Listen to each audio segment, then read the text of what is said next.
Hello, hello! Comment aimer ce qui n'est pas aimable? Voici le deuxième sujet que je vous propose sur cette énergie d'amour, c'est-à-dire comment rester dans cette ouverture de cœur, dans ce rayonnement, cette émanation, cette dilatation face à des personnes, des situations, des choses, enfin l'environnement général, un contexte qui peut nous sembler hostile, nous attaquer, nous nuire, et comment rester en fait dans cette dilatation. Alors je suis Florence Berger de Parlez-moi d'énergie et je vous propose donc régulièrement des vidéos sur, voilà, je vous partage ma compréhension des énergies du moment, de ce qui me semble intéressant de pouvoir vous partager, de ce qui est au travail au moment où, voilà, où je vous le formule. Alors comment rester dans cette dilatation? Comment aimer ce qui n'est pas aimable? Alors ce qui n'est pas aimable, ce peut être des difficultés que vous avez dans un relationnel particulier avec certaines personnes de l'entourage, enfin, des gens qui ont eu un impact dans l'enfance, qui ont pu participer, avoir vraiment une action par rapport à un traumatisme vécu. Ça peut être une situation que vous vivez actuellement. Et puis, d'une manière plus large, ça peut être tout simplement le contexte actuel que nous vivons en fait depuis 2 ans, maintenant pratiquement 2 ans, qui voilà, peut nous paraître plutôt hostile et pas très nourricier du vivant. Alors, il faut prendre vraiment l'enjeu, c'est de prendre recul et hauteur de ce qui est en train de se passer, de se désidentifier en fait de tout cela, de sortir vraiment de cette sortir de la scène. Euh,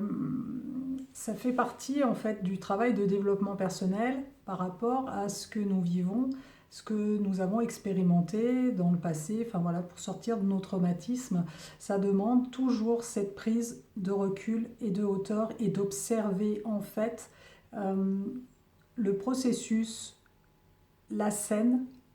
vraiment comme une pièce de théâtre, et de monter au balcon. Alors, c'est pas toujours simple à faire, je suis d'accord, parfois et souvent il faut se faire accompagner quand il y a des traumatismes qui peuvent être lourds, ou des résonances peut-être de quelque chose que l'on vit actuellement, mais qui a des résonances avec des choses anciennes, où du coup ça peut créer des réactions, des suractions, des surréactions. Mais voilà, l'idée est toujours ce processus-là, c'est-à-dire qu'au lieu d'attaquer l'extérieur et d'avoir des projections vers l'extérieur, des jugements en disant moi je suis quelqu'un de bien, donc même si on n'a pas cette conscience-là, mais à partir du moment où on va émettre un jugement vers l'extérieur, c'est-à-dire que nous, on a une estimation de soi qui est mieux que ce qu'on est en train de juger, que ce soit quelqu'un, une situation globale, etc., que jamais on ne ferait ça, nous, et tout ça. Donc ça, je vous assure que c'est vraiment la part d'ego qui vient nourrir ce processus-là. C'est vraiment encore du troisième chakra, de la problématique de troisième chakra, ce dont on tente et on se vraiment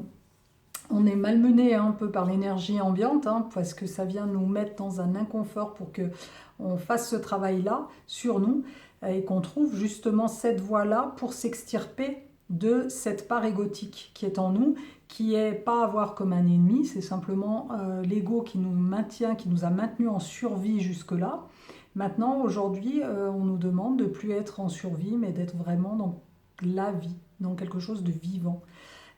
et qui est beaucoup plus proche de qui on est au fond profondément, et pas seulement le personnage qu'on intègre, qu'on est dans cette incarnation, dans cette vie. En prenant ce recul et cette hauteur, on va pouvoir avoir beaucoup plus de discernement, on va discerner en fait ce qui se joue réellement. Moi, c'est vraiment tout ce travail-là que j'amène en fait dans les soins, dans les ateliers, vraiment d'avoir la compréhension de ce qui se joue et d'avoir la totalité de la vision de la scène. C'est-à-dire que même la personne qui a pu être acteur de notre traumatisme ou de notre malaise, etc., eh bien cette personne-là, en fait, dans quelle énergie elle agit. Donc, il y a toujours à voir que souvent la personne est elle-même dans un repli, en fait, dans une action par rapport à elle-même, un processus de survie, un instinct de survie, parce qu'elle-même possède des mémoires qui vont faire que dans cette situation donnée, eh bien, elle se sent en danger, donc elle est en réaction, donc elle peut vous empêcher d'agir parce que elle pense, si c'est quelqu'un même de votre famille, hein, ça peut être vos parents, ça peut être votre frère, votre soeur, qui vous veut du bien, en fait, et en vous voulant du bien, veut vous protéger de vous développer, de vous déployer, d'aller de l'avant, parce que il y a une mémoire de danger dans cette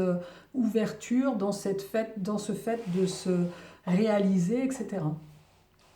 Alors là, on parle d'interaction, on va dire, qui était involontaire, hein, que du coup ça a généré sur soi quelque chose de négatif, si on peut si on peut classifier en positif, négatif, mais au-delà, la personne faisait ça dans le but de bien faire. Maintenant, évidemment, vous allez me dire, tout le monde n'est pas bienveillant et certaines personnes sont réellement dans une ambition, dans une projection de vraiment nuire parce que ils veulent récupérer un pouvoir, une énergie, etc., qui ne veulent pas que vous réussissiez par jalousie, etc. Oui, effectivement, ça existe, mais là encore, si on creuse, on peut aller voir que ces personnes-là, elles ont à un moment donné, une faille, il y a une faille qui est à l'origine, en fait, qui va être à l'origine du fait qu'ils sont en train d'expérimenter aujourd'hui, une vie de pouvoir, c'est-à-dire de manipuler l'énergie, etc., pour ramener l'énergie vers eux. Ok, mais c'est dans le processus, si on prend à nouveau recul et hauteur, dans cette histoire de karma, vraiment, c'est dans l'expérimentation de la problématique où, dans le karma, tout le monde a expérimenté, ou en tout cas tout le monde est porteur de mémoire dans la problématique qu'on a à traiter dans cette vie-là, des différents rôles du triangle de Karpman, c'est-à-dire du bourreau, du sauveur et de la victime. On a expérimenté, en tout cas on est porteur de l'expérimentation de toutes ces facettes, parce que ça nous donne la totalité de l'information, la connaissance en fait de la problématique, qui serait incomplète si on n'était que en fait la victime tout le temps, parce que nous on est des gentilles personnes et que du coup non mais on veut pas faire de mal autour de nous. Eh bien on n'a pas toujours été des gentilles personnes, parfois aussi on a été en proie à des blessures très profondes qui ont fait qu'à un moment donné on s'est coupé vraiment de l'amour et du fait de projeter quelque chose de l'ordre du bien, du beau sur l'autre. C'est vraiment les blessures qui vont créer cette scission à l'intérieur de nous, cette fracture, en fait, ça va créer une scission à l'intérieur de nous, ça va nous diviser. Donc c'est la première émotion et c'est vraiment la racine de toutes les émotions, parce qu'après les autres émotions se greffent dessus. Mais vraiment, pardon, la racine, vraiment, c'est la peur. Bien souvent la peur de mourir. Et après, toutes les autres peurs qui sont là. Donc c'est vraiment par instinct de survie qu'on va être dans ces formes de réaction et qui vont nous faire nous couper de cette dimension d'amour, cette dimension d'être dans faire le bien, le beau, voilà, simplement dilater dans cette énergie et de ne pas avoir de projection négative sur les autres. Donc il faut voir dans les autres personnes simplement qui sont en train à ce moment-là d'expérimenter le rôle de bourreau, donc forcément il y a des victimes, et à chacun d'entre nous de faire le travail pour ne pas être dans ce rôle de victime. Et en tout cas si on l'est, eh bien d'aller travailler sur soi pour voir qu'est-ce qui nourrit, qu'est-ce qui fait que moi j'aimante en fait cette vibration-là qui me fait contacter un bourreau dans cette problématique. Et à ce moment-là, je peux m'extirper et être observateur de la scène. Ça offre à l'autre la possibilité du coup d'avoir une prise de conscience et du coup lui-même de sortir de cette problématique et peut-être de son rôle de bourreau là-dedans. Et puis peut-être que non, et qu'il continuera simplement à ce moment-là son rôle de bourreau. Et voilà, il trouvera d'autres victimes qui ont ça à expérimenter pour aussi pouvoir s'extirper de ça. Donc c'est vraiment en prenant beaucoup de recul et d'être dans cette compréhension de cette expérimentation du karma qui est encore attachée à de la 3D, de la troisième dimension, donc à la problématique du chakra, troisième chakra du plexus solaire, qui est qui je suis moi par rapport aux autres, qu'est-ce qui me différencie moi par rapport aux autres. C'est toujours à revenir à cet ego, à cette part égotique en nous, c'est ce qui nous est demandé aujourd'hui de lâcher et de monter vraiment vers des plans plus subtils de qui nous sommes profondément en connexion avec notre soi supérieur. Voilà, donc dans le contexte actuel, si on élargit encore un peu plus, voilà, on partait focus vraiment sur les problématiques individuelles, mais si là on élargit vraiment au contexte actuel, qui est le contexte, je veux dire, même mondial, planétaire, puisqu'on est à peu près tous sur la planète, bon, bien dans le même bain, à plus ou moins forte concentration, on va dire, de malaise, mais il faut voir qu'en fait, les gouvernements, ceux qui prennent les décisions en haut, alors il peut y avoir deux courants. C'est vrai qu'on peut imaginer que ce sont des personnes, alors en tout état de cause, ce sont des personnes qui sont coupées de certains plans subtils. C'est-à-dire que ces personnes-là, comme les pervers narcissiques, en fait, n'ont plus accès à certains plans subtils, ce qui fait qu'ils sont coupés de la dimension de l'amour, ils sont coupés de la compassion, ils ne sont plus capables d'éprouver, ils sont plus connectés à ces énergies-là de compassion, d'amour. Et ça ne veut pas dire qu'eux n'ont pas d'émotionnel, ils ont un émotionnel qui leur appartient, et particulièrement la peur, puisque aujourd'hui ils sont dans ces énergies en fait de basse fréquence parce qu'ils sont complètement pilotés, gouvernés par la peur. Et il faut vraiment voir qu'à l'origine de ça, il y a vraiment une fissure, vraiment une scission très profonde qui s'est faite, qui s'est imprimée et qui les a coupés de ces connexions-là. Alors, j'imagine que c'est pas forcément irrémédiable, qu'à un moment donné, voilà, ils peuvent se reconnecter, peut-être au fil voilà, d'incarnation et d'expérimentation, d'expérience de vie. Ils peuvent peut-être un jour se reconnecter à ça. À un moment donné, j'avais entendu que voilà, ils étaient en fait pas tout à fait humains, on parle de reptiliens, de draconiens, etc. Donc que c'était simplement une constitution physiologique différente. Je suis revenue un petit peu là-dessus, ça me convenait puisque ça nourrissait en fait pour moi ce besoin qu'on a tous de catégoriser les choses, de les classer entre le bien et le mal. Voilà, c'est comme ça qu'on est élevé, qu'on est éduqué. Or en fait aujourd'hui vraiment on se dirige vers la fusion du bien et du mal, on se dirige vers la fusion des polarités. Et réellement,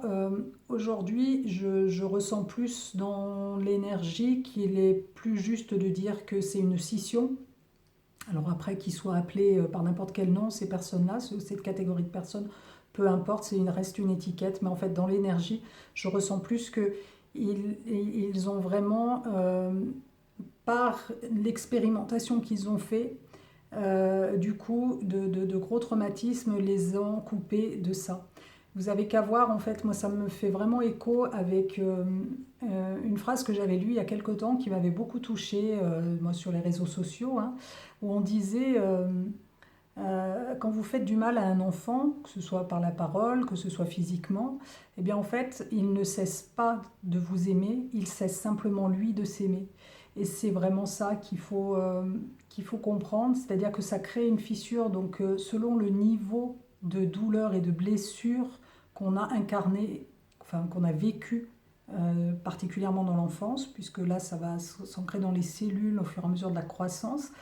eh bien,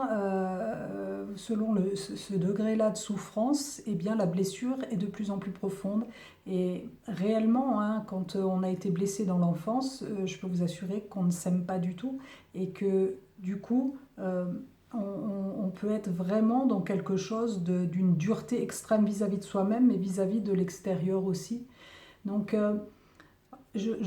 voilà, ça me paraît beaucoup plus cohérent. Encore une fois, moi, je passe beaucoup par le filtre de la cohérence. Mon mental a besoin de ça, en tout cas. Ça me paraît plus cohérent de voir cet aspect. Et puis, je trouve que c'est aussi un peu plus optimiste de se dire que c'est pas un état de fait et que bah, ces gens qui nous gouvernent, et même ce gouvernement mondial, qui voilà, manipule en fait toutes ces énergies, tous les gouvernements de tous les pays, et bien en fait sont dans une expérimentation et certes nous font aussi expérimenter quelque chose, mais à nous de rester, de créer voilà, vraiment cet espace à l'intérieur de nous de rayonnement parce que de toute façon, encore une fois, hein, la lumière a déjà gagné. Les portes sont là, c'est ouvert, c'est accessible. On peut déjà se créer cet espace pour nous, individuellement, à chacun de nous. Et que voilà, c'est qu'une question de temps. Donc aujourd'hui, à chacun de trouver la façon qu'il est possible, vraiment l'espace où il est possible en fait de passer un peu entre les gouttes parce que c'est une question de temps. Je sais pas, on ne sait pas combien de temps ça va durer, mais c'est une question de temps et même si dans les mois qui viennent ça peut encore s'aggraver, s'empirer, devenir encore un peu plus difficile, de toute façon, c'est qu'une question de temps. Ces énergies-là, la Terre ne nourrit plus ces énergies-là, ne nourrit plus ce qui détruit la vie, ne nourrit plus ce qui est biocide. Donc c'est une question de temps avant que nous puissions aller vers autre chose. Le nouveau monde, la nouvelle Terre, vous l'appelez comme vous voulez, mais en tout cas quelque chose qui sera beaucoup plus dilaté, dilatant. Voilà, je vous souhaite une belle journée, je vous dis à bientôt. Bye bye.